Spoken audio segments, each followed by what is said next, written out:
Hello friends, welcome once again. I'm Audendra.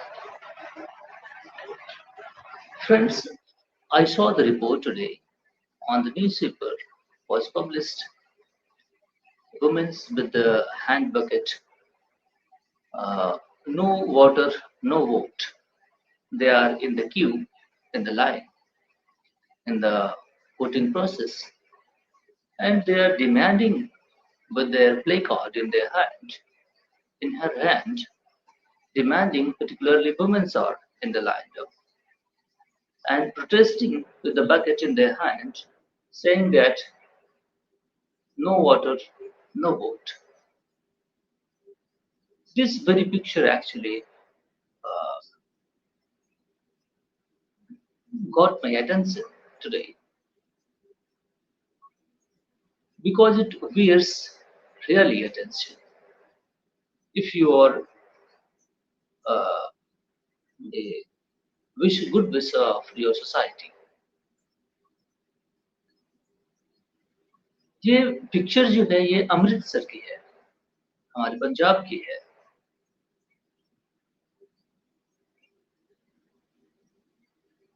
Amritsar जहाँ पे आप पंजाब मीन्स 5 रिवर का वो नहीं कॉन्ग्लोमरेशन था वो पूरा रीजन जो आज कुछ वेस्टर्न पाकिस्तान में eastern Pakistan means west Punjab और ईस्ट पंजाब में डिवाइड हो गया। सतलज रिवर है, बाकी यमुना रिवर है, बाकी वहां से कुछ ट्रिब्यूटरीज हैं जिनको लिंक डायरेक्टली कैनाल्स बनाए गए हैं। ये सारी चीजें हैं जिनको प्रॉब्लम वाटर प्रॉब्लम को एड्रेस करने के लिए पर्टिकुलरली, लेकिन ये प्रॉब्लम बहुत अलार्मिंग होती जा रही है, इसलिए मैंने इसको सेलेक्ट किया बात करने। सेकंड टॉपिक है जो कि बहुत ज्यादा अलार्मिंग है, कास्ट वेस्ट। इंडिया के अंदर caste west relationship in social fabric में इसकी वजह से डिवीजन पैदा हो रहे हैं। कास्ट के अंदर एक upper caste, lower caste, middle caste जो है ये एक बहुत बड़ी प्रॉब्लम क्रिएट हो रही है सोसाइटी में। ये आज नहीं है, ये बहुत 2000 सालों से ज्यादा से है, लेकिन आज हम मॉडर्न जब सोसाइटी में रह रहे हैं, मॉडर्न प्रिंसिपल, मॉडर्न वैल्यूज पर, तब भी ये चीजें एग्जिस्ट करती हैं। हम अपने सिटीजन्स को इंसल्ट करते हैं। अगर हम किसी भी प्रकार का डिफरेंशिएशन करते हैं, that means we are insulting our citizens. You are not treating equally, है ना? ये एक बहुत ही ग्रेव कंसर्न है फॉर मी, क्योंकि मैं कंट्री को इस तरह से डिवाइड होते या उसको पैरालाइज्ड होते अब नहीं देख सकता, एटलीस्ट राइट नाउ।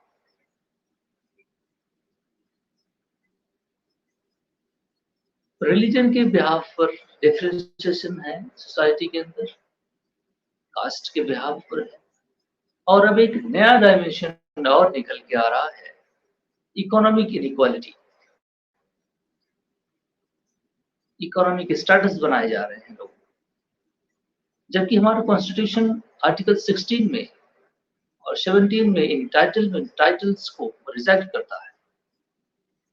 शायद आर्टिकल 18 है, शायद किसी भी टाइटल एंटाइटलमेंट किसी भी टाइटल्स को रिजेक्ट करता है, जबकि स्टेट को ये जिम्मेदारी दी गई है कि वो social inequality, economic justice ensure करे। लेकिन स्टेट अगर इस तरीके से इकोनॉमिक डेवलपमेंट हो रहा है कि किसी के हाथ में तमाम सारे पैसे हैं, किसी के हाथ में बिल्कुल नहीं है ना, सर्वाइवल के लिए प्रॉब्लम है, तो ये भी एक प्रॉब्लम है। और मैं एनालिसिस कर रहा था आज उत्तर प्रदेश के ऊपर, आज के कल मैं सोच रहा कि ग्रेटर नोएडा और गाजियाबाद का जो रीजन है, वेस्टर्न यूपी, वो काफी रिच रीजन है compare to the eastern region of Uttar Pradesh. कुछ ऐसे डिस्ट्रिक्ट्स हैं जहाँ पे पर कैपिटा, डिस्ट्रिक्ट के अंदर पर कैपिटा इनकम मैंने चेक किया तो पता चला कि 37,000 है, 37,000 रुपी। पर ईयर, आप समझे 37,000। और जबकि गौतम बुद्ध नगर वो जो उधर है नोएडा के पास, उसका पर कैपिटा इनकम $10,000 में है। सोचिए कितना ज्यादा। आगरा का रीजन है वो वेस्टर्न यूपी, कितना रिच रीजन है, क्योंकि directly connected with capital Delhi. Economic activity है, नया शहर बना हुआ है, वहां पर कैपिटा इनकम उस डिस्ट्रिक्ट के अंदर काफी अच्छा है कंपेयर। अब देखिए स्टेट को इस तरीके से एक पॉलिटिकल मैकेनिज्म भी है। ये सारी जो चीजें आपको दिख रही है, किसी को पानी नहीं मिल रहा, किसी को इनइक्वालिटी है, इसके पीछे कहीं ना कहीं पॉलिटिकल फोकस कंसंट्रेशन है, उस तरह है। मैं इसको जिम्मेदार मानता हूँ, क्योंकि पॉलिटिक्स में जो पॉलिटिक्स करने वालों का जो लीडर्स हैं, उनका जो जो रूलिंग लीडर्स हैं, जिनके पास पावर है, जो चेंज कर सकते हैं डायनामिक्स को, उनका फोकस कंसंट्रेशन उधर ही है ना। ये एक सबसे बड़ी प्रॉब्लम है। साउथ इंडिया रिच हो रहा है कंपेयर टू नॉर्दर्न इंडिया, तो इसके पीछे रीजन है, क्योंकि कोस्टल रीजन्स हैं पूरे, नहीं एक्सपोर्ट करना आसान होता है, ठीक है। पॉलिटिकली लिटरेट नॉर्दर्न इंडिया के कंपैरिजन साउथ इंडिया में बेहतर एजुकेशन सिस्टम, लोग कम पॉलिटिकल है ना। नॉर्दर्न इंडिया में क्योंकि सक्सेसिव इन्वेजन इधर हुए हैं, तो इधर बहुत ही प्लूरिस्टिक सोसाइटी है, डिफरेंट काइंड ऑफ थॉट जहाँ पे प्रिवेल करते हैं। हिंदू मुस्लिम काइंड ऑफ भी यहाँ पे डिफरेंसेस पाए जाते हैं नॉर्दर्न इंडिया में पर्टिकुलरली। सदर्न इंडिया में इस तरह का इन्वेजन जो है वो कम हुआ है, नहीं। और सेंटर ऑफ पॉलिटिक्स जो थी पहले से, और विंध्याचल रीजन के बाद से, विंध्याचल चुका जो रीजन है उसके, तो सारी चीजें अगर आप कॉन्सेंट्रेट करें, ये सारी problem, social issues, water stress problem, तो वाटर की प्रॉब्लम को सॉल्व करने के लिए जल जीवन मिशन भी चलाया गया था, प्रधानमंत्री साहब ने चलाया था इसको। लेकिन वो उसको अभी एड्रेस करना, पता नहीं वो क्या प्रॉब्लम पहुंचा या नहीं पहुंचा, सॉल्व हो रहा है नहीं हो रहा। लेकिन मेरे पास जो स्टेटस है उसका, वो बहुत ग्रीन पिक्चर है। अब तक उसको पूरा हो जाना चाहिए था, है ना। पूछा जाएगा ऑफिसर से, तो वो तो जवाब देंगे कि बिल्कुल अब होने वाला है, 2024-25 तक पूरा कंप्लीट कर देंगे। लेकिन अभी तक ऐसा नहीं हुआ, और कई सारे रीजन्स में वाटर की स्ट्रेस की प्रॉब्लम होती जा रही है। अमृत सरोवर पॉन्ड्स बनाए जा रहे हैं, नहीं तालाब बनाए जा रहे हैं। 175 डिस्ट्रिक्ट में 100 तालाब से बनाने के प्रोविजंस है। क्योंकि पहले क्या होते थे, बड़े अच्छे कॉन्सेप्ट थे, वो डिजाइन किए तो नहीं गए थे, बहरहाल थे।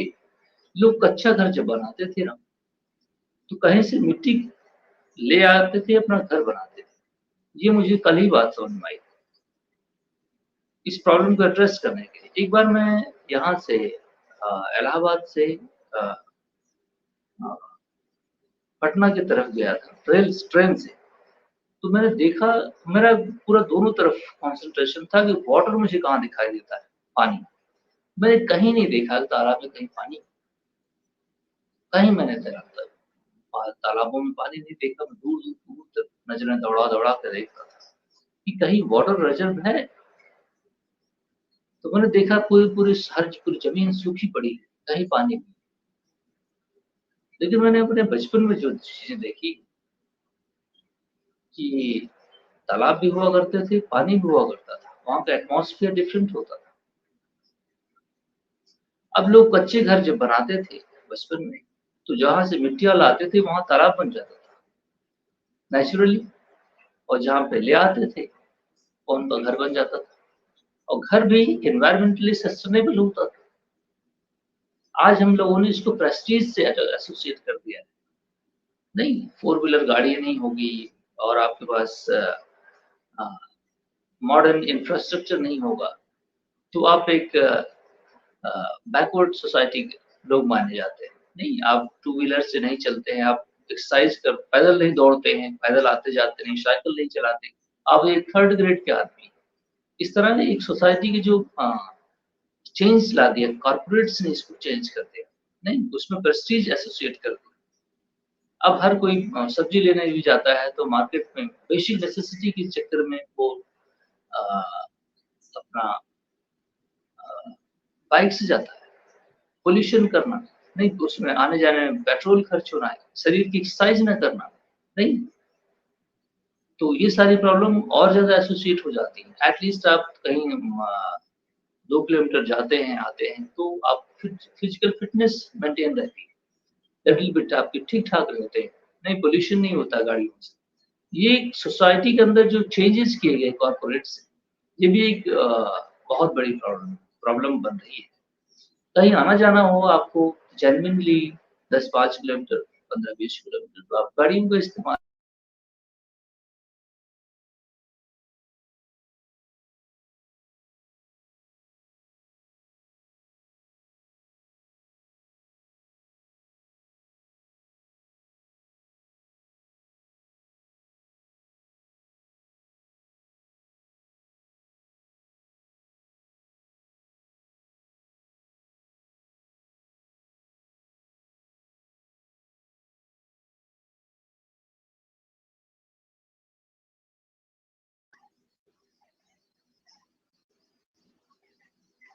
सॉरी डिस्ट्रप्शन की वजह से प्रॉब्लम आ गई। मैंने सोचा है कि अगर ऑफ़िस जॉइन करते हो, ऑफ़िस से निकलो तो अपनी कार से नहीं, आप पैदल भी मूव कर सकते हैं, नहीं? आपकी फिज़िकल फिटनेस मेंटेन होगी। एक्सरसाइज़ जो आप जिम में जा कर के नहीं 2 घंटे और पैसे दे करके एक्स्ट्रा खर्च करते हैं, एट लीस्ट एनवायरमेंटली सस्टेनेबल होगा, नहीं? अब अपने प्रेस्टीज से जो कॉर्पोरेट्स ने आपने इनकॉर्पोरेट कर दिया है, उससे बाहर निकलना होगा, अपनी सोसाइटी के लिए, अपने लोगों के लिए, नहीं? और ये जो सोशल प्रॉब्लम है, अभी इलेक्शंस हो रहे हैं, nobody is talking about the problem of social changes. Society में क्या प्रॉब्लम है?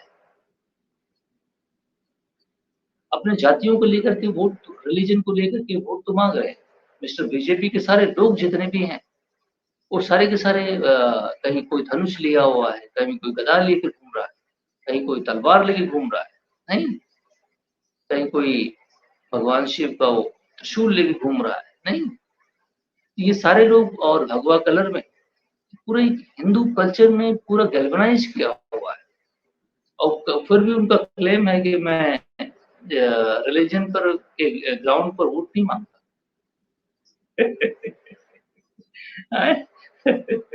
उनका ये भी क्लेम है कि कोई रिलीजन के मैं पर्टिकुलरली बीजेपी वोट रिलीजन के नाम पे नहीं माँगता। लेकिन उनके सारे चाल-चलन उनको देखने के बाद आपको पता चल जाएगा कि किस रिलीजियस डिनोमिनेशन के हैं ये। लेकिन हाँ, वो रिलीजन के नाम पे वोट नहीं माँगते। ये है इतना हमको बेवकूफ़ समझते हैं। हम आम आम सिटीज़न्स को ये पॉलिटिशियंस इतना बेवकूफ़ समझते हैं और ये कह कर के वो निकल जाते हैं और हम उसको सही मान लेते हैं। अनफॉर्च्यूनेट ये है, नहीं? कोई झूठ तब बोलता है जब समझता है कि सामने वाला बेवकूफ़ है, अदरवाइज़ झूठ क्यों बोलेगा? सोशल प्रॉब्लम पर कोई बात नहीं कर रहा। इंटरनेट कनेक्टिविटी की बात मिस्टर मोदी ने साहब ने बहुत अच्छे-अच्छे कॉन्सेप्ट, लेकिन सरकार की जो इम्प्लीमेंटेशन है ना, प्रोग्राम अच्छा है, इम्प्लीमेंटेशन जो है, वो प्रॉब्लमैटिक होता है। ये सबसे बड़ी चैलेंज है सरकार के लिए कि वो इम्प्लीमेंट चीज़ों को ढंग से नहीं करती। भारत नेट जैसे प्रोग्राम एक चलाया हुआ था कि ग्राम सभा और विलेजेस को इंटरनेट से कनेक्ट कर दिया जाएगा अप टू 2024 तक। अनफॉर्च्यूनेटली पता नहीं कौन से गाँव एसोसिएट हुए या नहीं हुए, लेकिन मेरा गाँव और मेरे आस-पड़ोस जहाँ पे मैं रहता हूँ, वहाँ पर मैंने देखा है कि कोई ऐसा एसोसिएशन नहीं हुआ। प्रधानमंत्री साहब क्लेम कर सकते हैं कि मैंने पूरे भारत को एसोसिएट कर दिया, हो सकता है हमारा गाँव भारत में ना आता हो, है ना? पानी के लिए उन्होंने बात किया है कि मैंने एसोसिएट कर दिया है सारे विलेजेस को। अभी कुछ गाँव और बचे हुए हैं पंचायत सिस्टम, जिनमें करना है, ठीक है। लेकिन क्या कर दिया जाएगा? हमने मुंबई में देखा है काफ़ी रीजन्स हैं जो वाटर क्राइसिस से गुज़रते हैं, जिनको टैंकर सप्लाई किया जाता है। वाटर कंजर्वेशन प्रोग्राम्स भी हमारे यहाँ, वाटर हार्वेस्टिंग प्रोग्राम्स, उसको भी हमें एक्टिवेट करने की ज़रूरत है। मॉडर्न जो इंफ्रास्ट्रक्चर होते हैं, engineering modern means engineering waste, है ना? वाटर हार्वेस्टिंग सिस्टम नीचे ग्राउंड के नीचे तैयार करना, जिस तरीके से लैंड ग्रैबिंग हो रही है हर जगह, मॉडर्न शहर को एक्सपेंशन किया जा रहा है, उस तरीके से हमें वाटर प्रॉब्लम को एक मॉडर्न सोसाइटी की तरफ टाउन प्लानिंग के तहत गवर्नमेंट को चाहिए कि उसको इम्प्लीमेंट करे। अदरवाइज हम ये रिसोर्सेज जो है धीरे-धीरे तो कम होते जा रहे हैं ना, धीरे-धीरे ये सारे रिसोर्सेज जो है वो कम होते जा रहे हैं और ये इट इज़ नॉट वेरिएबल, है ना? ये ऐसा नहीं है कि कभी खत्म ना होने वाली चीज़ है। तो हमें इसको कंज़र्व करने की ज़रूरत है। गवर्नमेंट की प्रोग्राम्स हैं, आई नो इट वेल, लेकिन उसके इम्प्लीमेंटेशन में प्रॉब्लम है, क्वेश्चन है ना? मिनिमम गवर्नेंस और maximum governance, minimum government, maximum governance, ये भी प्रॉब्लम बन गई है। और सरकार में लिटिल बिट, मेरे हिसाब से सरकार को थोड़ा चेंज करने की ज़रूरत है। अपने रूल्स और रेगुलेशंस जो उन्होंने उनके हैं, हर जगह से हाथ हटा लेना, नहीं प्राइवेटाइज़ेशन कर देना। गवर्नमेंट का प्रेज़ेंस बहुत ज़रूरी है, मैं समझता हूँ। हर डायमेंशंस में प्राइवेट इर्रेस्पॉन्सिबल प्राइवेट एक्सपेंशन जो है वो कोलोनाइज़ेशन की तरफ ले जा सकता है ना? अभी जो प्रोग्राम्स स्टार्ट किए जा रहे हैं, इसके जो रिज़ल्ट होते हैं ना, वो बहुत दिनों के बाद दिखाई देते हैं।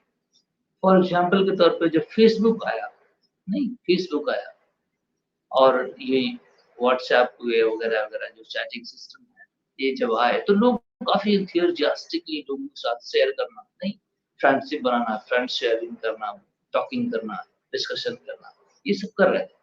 लेकिन आज रिज़ल्ट क्या है? लोग अपने-अपने रिश्तेदारों को ना ढूँढ-ढूँढ के ब्लॉक करते हैं। ये एक ब्लॉकिंग चीज़ ज़रूर है, लेकिन इसके पीछे रीज़न क्या है? चेंजेज़ क्यों आ रहे हैं? ये चेंज अब क्योंकि अब लोगों को कॉन्सिक्वेंसेस पता चल रहा है, उनकी प्राइवेसी डिस्टर्ब होती है। नहीं, प्राइवेसी क्वेश्चन मार्क है, इसलिए सभी को बाहर निकालो। हमें आई वांट टू फ्रीडम। अब इस पे भी एक प्रॉब्लम हो रही है, नहीं? अब इसकी वजह से 10-20 सालों में कॉर्पोरेट्स ने काफ़ी पैसे बना लिए, वो अरबपति हो गए, सेंटर ऑफ पावर उनको मिल गई। इकोनॉमी भी एक पावर होती है ना? सेंटर ऑफ पावर्स कॉर्पोरेट्स के बनते जा रहे हैं, सोसाइटी कमज़ोर होती जा रही है। नहीं, कॉर्पोरेट्स के हिसाब से रूल्स बनाए जा रहे हैं। नहीं, कॉर्पोरेट्स की अगर आप देखेंगे तो अभी मैं कल ही देख रहा था, तो जो कॉर्पोरेट टैक्स है, वो 22% है इंडिया के अंदर, 22% है। लेकिन जो पर्सनल टैक्स है, 42.3% है, 42.3% है। अब आप समझिए, उसका डबल है और जबकि टैक्स कलेक्शन जो इंडिया में हुआ है, वो पर्सनल टैक्स जो है, वो ज़्यादा कलेक्ट किया गया कंपेयर टू कॉर्पोरेट टैक्स। नहीं, कॉर्पोरेट्स बिज़नेस कर रहे हैं, they are getting benefit, accumulating wealth, concentration of wealth इसी को कहते हैं। और जबकि कॉन्स्टिट्यूशन ने इसी चीज़ को मनाही की है कि कंसंट्रेशन ऑफ वेल्थ नहीं होना चाहिए, डिस्ट्रीब्यूशन ऑफ वेल्थ होनी चाहिए। State must have to ensure that distribution of wealth, ये स्टेट को ज़िम्मेदारी दी गई है ना? लेकिन अनफॉर्चुनेटली इंडिया के अंदर ये नहीं हो रहा और लीडर्स भी हमारे उस मोदी की अगर आप स्पीचेस को सुने ना, जो अभी करंट डायनामिक लीडर है, आप उनको सुनिए तो क्या बोलते हैं, वो हमें, मैं साफ कहता हूँ, बेवकूफ समझते हैं, आम सिटीजन्स को बेवकूफ समझते हैं। मैं सच कह रहा हूँ, आम सिटीजन्स को बेवकूफ शायद वो ये समझते हैं कि ये इनका इंटेलेक्ट इतना ही है कि वो इतना ही समझ सकते हैं, इससे ज़्यादा समझाओगे तो गड़बड़ हो जाएगा, ये भी प्रॉब्लम है। तो लेकिन मुझे समझ में आता है कि मिस्टर मोदी जो आम जनता को बेवकूफ समझते हैं, उन्होंने पूरे मीडिया को खरीद रखा है, क्योंकि मीडिया भी कॉर्पोरेट मीडिया है।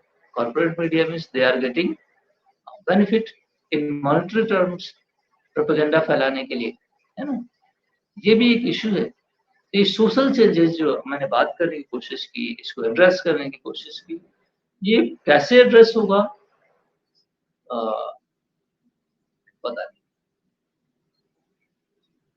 लेकिन मैं होपफुल हूँ कि इतना पॉपुलेशन है, कभी न कभी लोग बाहर निकलेंगे, अपने इश्यूज़ को लेकर के फिर चीज़ों को एड्रेस करेंगे, क्योंकि अन्याय तो हमेशा नहीं चल सकता, है ना? धर्म तो ऊपर आएगा ही आएगा। राइटियसनेस, धर्म means righteousness, what is right? वो तो ऊपर आएगा ना, है? So thank you very much, my friends, for listening.